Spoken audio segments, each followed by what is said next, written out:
Hola y bienvenidos a una marcha a través del tiempo, o como se llamaba antes, se llama March Through Time. Si os acordáis, en la temporada 7 de capítulo 2 vi ese evento y me entretuve y, con todo lo que vi.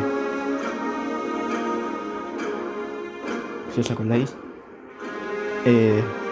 bueno, os habéis acordado de todo lo que ha habido ahí. Bueno, no se me ocurre nada que decir. Menos mal que no tengo pensado hablar durante el evento. No sé si llegué a hacerlo la última vez.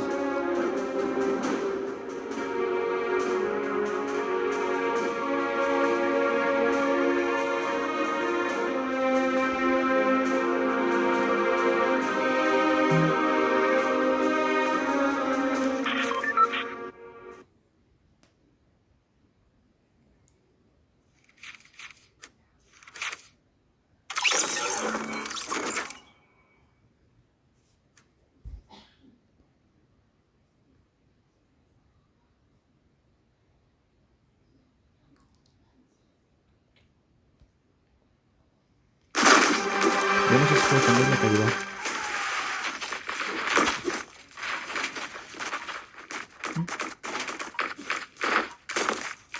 No, no se puede.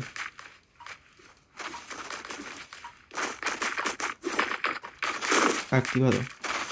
Aplicar, volver.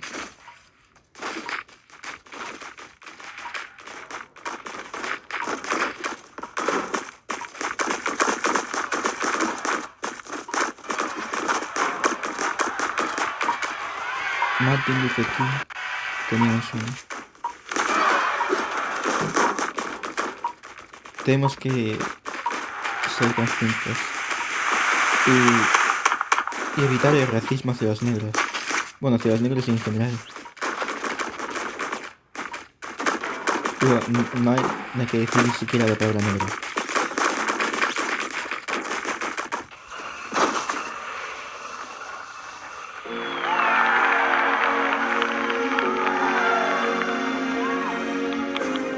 Completo el puzzle para añadir tu luz. I am happy to join with you today in what will go down in history as the greatest demonstration for freedom in the history of our nation.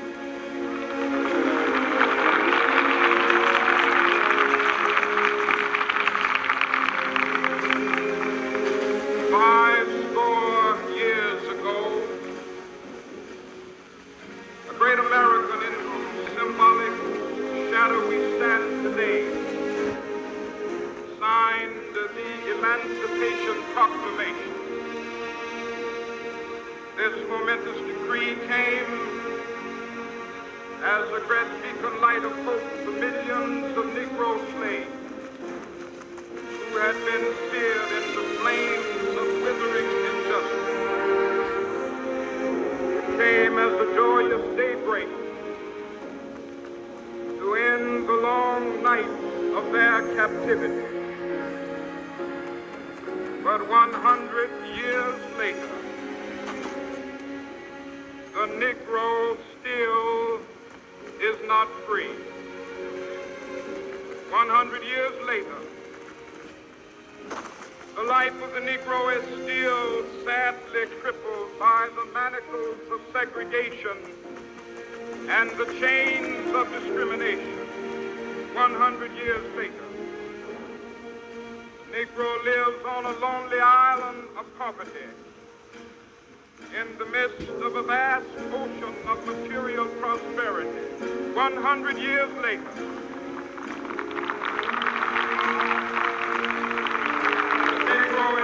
language in the corners of American society, finds himself in exile in his own land. So we've come here today to dramatize a shameful condition. In a sense, we've come to our nation's capital to cash a check. When the architects of our republic, wrote the magnificent words of the Constitution and the Declaration of Independence. They were signing a promissory note to which every American was to fall heir. This note was a promise that all men, yes, black men as well as white men, would be guaranteed the unalienable rights of life, liberty, and the pursuit of happiness. It is obvious today that America has defaulted on this promissory note insofar as her citizens of color are concerned. Instead of honoring this sacred obligation, America has given the Negro people a bad check, a check which has come back marked insufficient funds.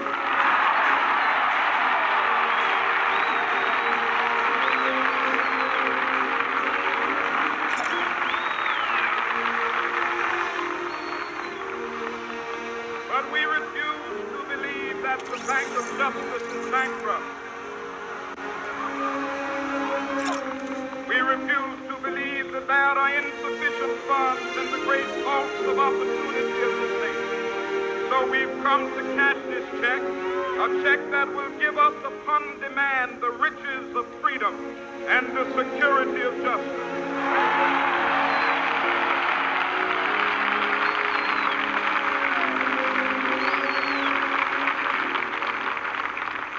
We have also come to this hallowed spot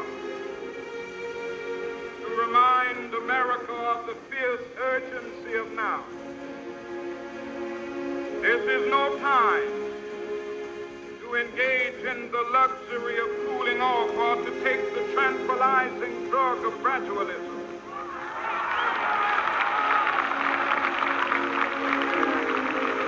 Now is the time to make real the promises of democracy. Now is the time to rise from the dark and desolate valley of segregation to the sunlit path of racial justice. Now is the time to lift our nation from the quicksands of racial injustice to the solid rock of brotherhood. Now is the time to make justice a reality for all of God's children. It would be fatal for the nation to overlook the urgency of the moment. This sweltering summit of the Negro's legitimate discontent will not pass until there is an invigorating autumn of freedom and equality. 1963 is not an end, but a beginning. Those who hope that the Negro needed to blow off steam and will now be content will have a rude awakening if the nation returns to business as usual.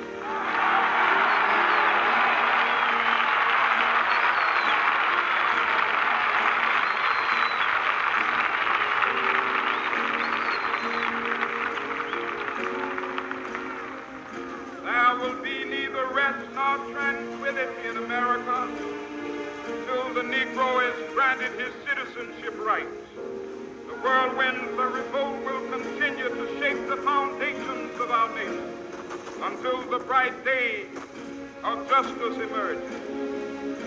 That is something that I must say to my people who stand on the warm threshold which leads into the palace of justice. In the process of gaining our rightful place, we must not be guilty of wrongful deeds. Let us not seek to satisfy our thirst for freedom by drinking from the cup of bitterness and hatred.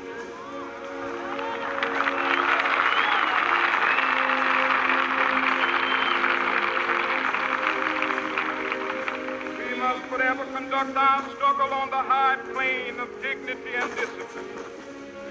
We must not allow our creative protests to degenerate into physical violence. Again and again, we must rise to the majestic defeating physical force with soul force. The marvelous new militancy which has engulfed the Negro community must not lead us to a distrust of all white people. For many of our white brothers, as evidenced by their presence here today, have come to realize that their destiny is tied up with our destiny.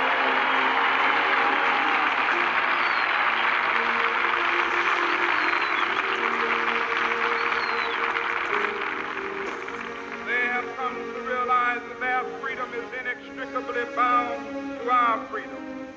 We cannot walk alone. As we walk, we must make the pledge that we shall always march ahead.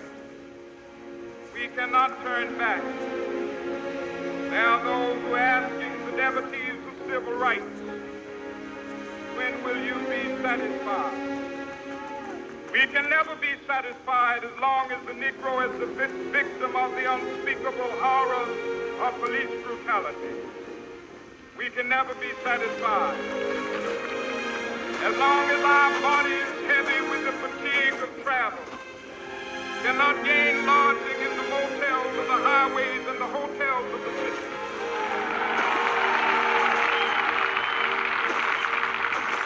We cannot be satisfied as long as the Negro's basic mobility is from a smaller ghetto to a larger one.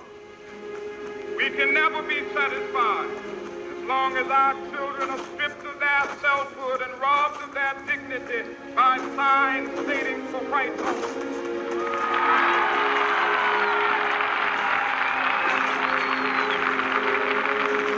We cannot be satisfied as long as the Negro in Mississippi cannot vote and a Negro in New York believes he has nothing for which to vote.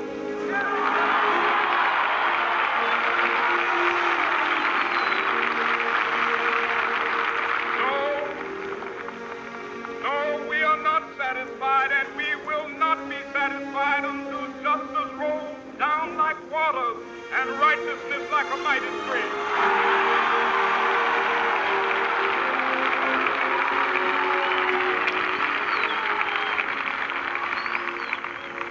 I am not unmindful that some of you have come here out of great trials and tribulations. Some of you have come fresh from narrow jail cells. Some of you have come from areas where your quest for freedom left you battered by the storms of persecution, staggered by the winds of police brutality. You have been the veterans of creative suffering. Continue to work with the faith that unearned suffering is redemptive. Go back to Mississippi. Go back to Alabama. Go back to South Carolina. Go back to Georgia. Go back to Louisiana. Go back to the slums and ghettos of our northern cities. Knowing that somehow this situation can and will be changed. Let us not wallow in the valley of despair. I say to you today, my friends,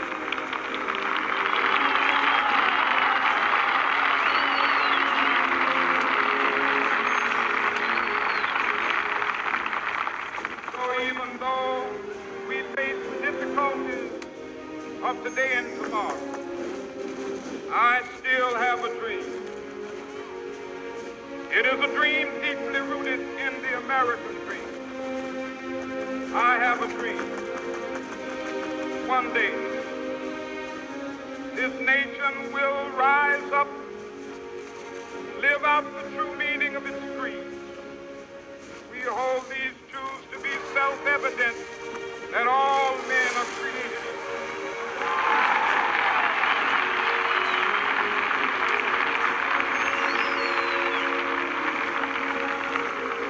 I have a dream that one day on the red shore, sons of former slaves and the sons of former slave owners will they be able to sit down together at the table of brotherhood. I have a dream.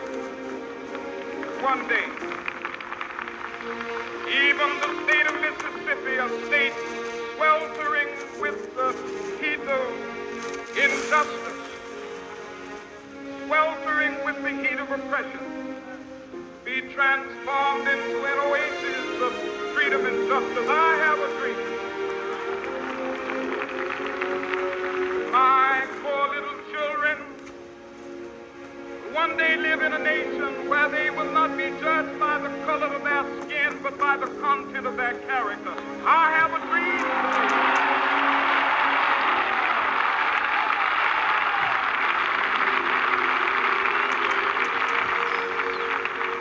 I have a dream that one day, down in Alabama, with its vicious racists, with its governor having his lips dripping with the words of interposition and nullification. One day right there in Alabama, little black boys and black girls will be able to join hands with little white boys and white girls as sisters and brothers. I have a dream today.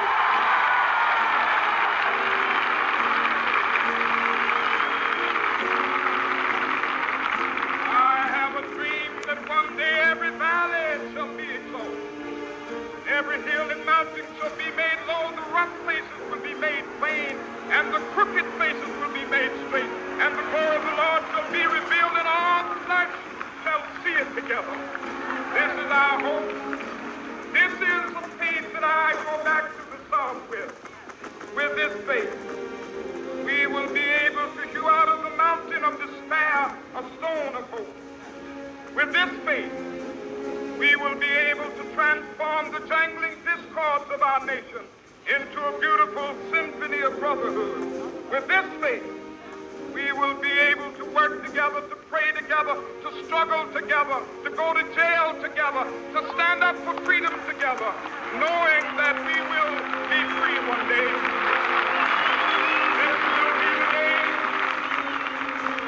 This will be the day when all of God's children be able to sing with new meaning, my country tears of thee. Sweet land of liberty of thee I sing. Land where my fathers died, land of the pilgrim's pride. From every mountainside, let freedom ring. And if America is to be a great nation, this must become true. So let freedom ring. From the prodigious hilltops of New Hampshire, let freedom ring. From the mighty mountains of New York, let freedom ring. From the hiking Alleghenies of Pennsylvania, let freedom ring. From the snow-capped Rockies of Colorado, let freedom ring. From the curvaceous slopes of California. But not only that, let freedom ring from Stone Mountain of Georgia. Let freedom ring from Lookout Mountain of Tennessee. Let freedom ring from every hill and molehill of Mississippi, from every mountainside. Let freedom ring, and when it happens, when we allow freedom ring, when we let it ring from every village and every hamlet, from every state and every city, we will be able to speed up that day when all of God's children, black men and white men, Jews and Gentiles, Protestants and Catholics, will be able to join hands and sing in the words of the old Negro spiritual, free at last, free at last, thank God Almighty, we are free at last.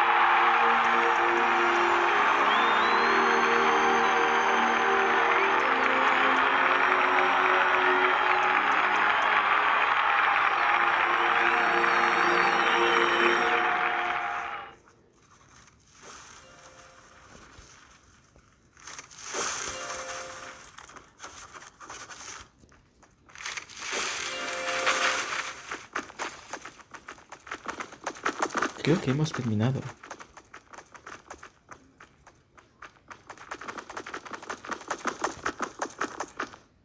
Visita Time para leer más sobre la marcha.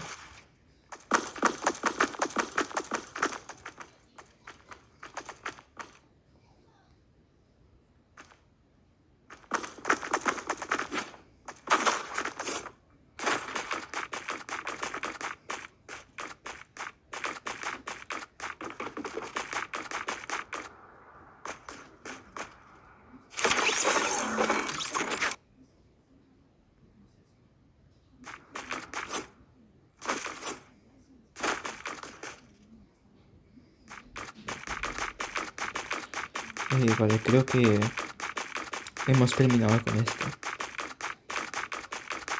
Así que... Dios.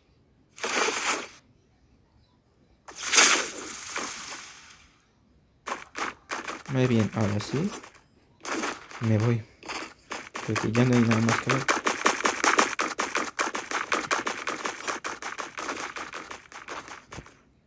Esperemos que seamos conscientes de que ser racista no es propio de una persona inteligente. Eso es todo. Adiós.